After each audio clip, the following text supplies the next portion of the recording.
There's a number printed right on the box of this vacuum that's technically true and almost completely misleading at the same time. 60 minutes of runtime.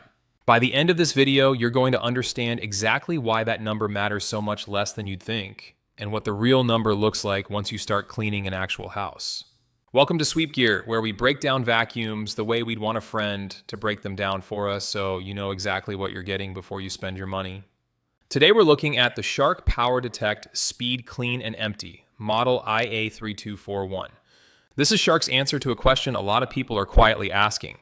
Can I get most of what a Dyson offers without paying Dyson money?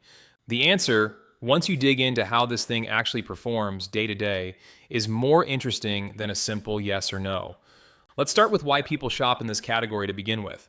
Most folks upgrading to a cordless stick vacuum are done with two things. They're done dragging a cord around the house, and they're done with the ritual of emptying a dusty bin after every single clean. That second one sounds small until you've done it 100 times. It's messy, it kicks dust back into the air, and if anyone in your house has allergies, that's exactly the moment you're trying to avoid. So when a vacuum promises to empty and charge itself automatically, that's not a gimmick. That's solving a real everyday annoyance. And that's exactly what the clean and empty dock on this Shark does. You finish vacuuming, you set the vacuum back on its base, and the dock pulls the debris out and seals it away, holding it for roughly 45 days before you need to deal with it. No bags to buy, no dust cloud in your face. It genuinely changes how much you think about this vacuum between cleaning sessions. Now, about that 60-minute number. Shark's own fine print tells you that figure is measured on the lowest power setting using a non-motorized attachment. In plain English, that's the gentlest possible way to run this machine. Switch it into auto mode, which is where most people will actually leave it, and you're looking at somewhere between 30 and 40 minutes of real cleaning time. Kick it up into max mode for a stubborn patch of carpet, and that battery can be gone in as little as 10 to 13 minutes. That's a big gap between the number on the box and the number in your living room. And it matters, because if you're picturing one charge getting you through a 2,000 square foot house on high power, that's not what's going to happen here. What you're actually getting is a fantastic tool for regular maintenance cleaning, quick pet hair pickups, and smaller to mid-size homes. Larger homes, or anyone hoping to power through the whole place in one long session on full strength, are going to feel that limit. So does it clean well in the time it does have? This is where things swing back in Shark's favor. Dust pickup on carpet came back excellent, north of 99% of test debris collected in a single pass. Edge cleaning, which is where a lot of vacuums quietly fail, came in just as strong, picking up the vast majority of fine debris right at the baseboards. Hard floors are honestly where this vacuum shines the most, picking up the vast majority of debris on hardwood with barely any effort. There's a blue light built into the floor head specifically to catch dust you'd otherwise walk right past. People who've used it describe looking at a floor they thought was already clean, running the vacuum over it, and being genuinely surprised by how much was still there. If you've got pets, this next part is probably the feature you care about most. The brush roll is built with an anti-wrap design, and in practice, that claim holds up. Owners consistently report not having to stop and cut hair out of the roller nearly as often as they're used to. It's not perfect, some hair still catches over time, but compared to a standard brush roll, it's a real improvement. If you've got a shedding dog or a couple of cats, that's a small daily frustration this vacuum actually removes from your routine. There's also a detail Shark doesn't market as heavily, but it's genuinely clever. Most vacuums only clean effectively when you push them forward. Pull them back toward you, and dirt just gets pushed around instead of picked up. This one cleans at full power in both directions. That means fewer repeat passes over the same stretch of floor, which paired with that limited battery actually matters more than you think.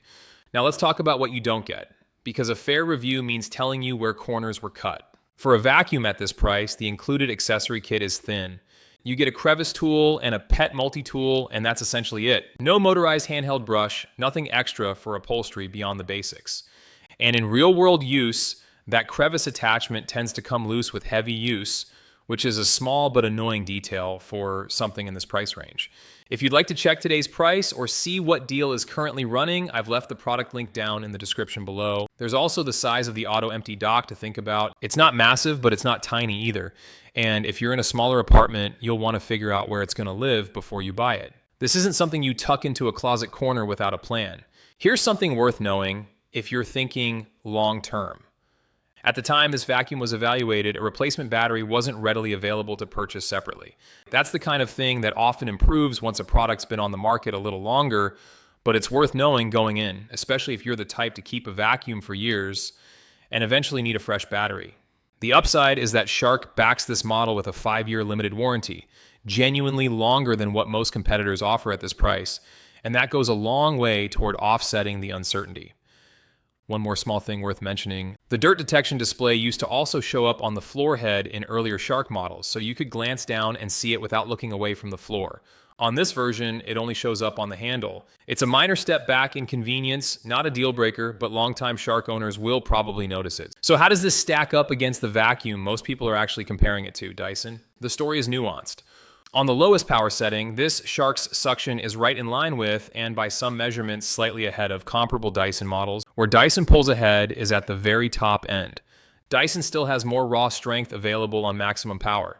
But here's the part that actually matters for your wallet. Dyson's comparable flagship model runs close to double what this Shark costs. You're paying a real premium for that extra top-end power, and for a lot of households, the day-to-day cleaning gap doesn't come close to justifying that price difference. On the other end, if you're looking at budget cordless options, you'll find lighter, cheaper alternatives out there. But most of those skip the auto-empty dock entirely, and that's usually the one feature people end up missing most once they've lived without it. So who is this actually right for?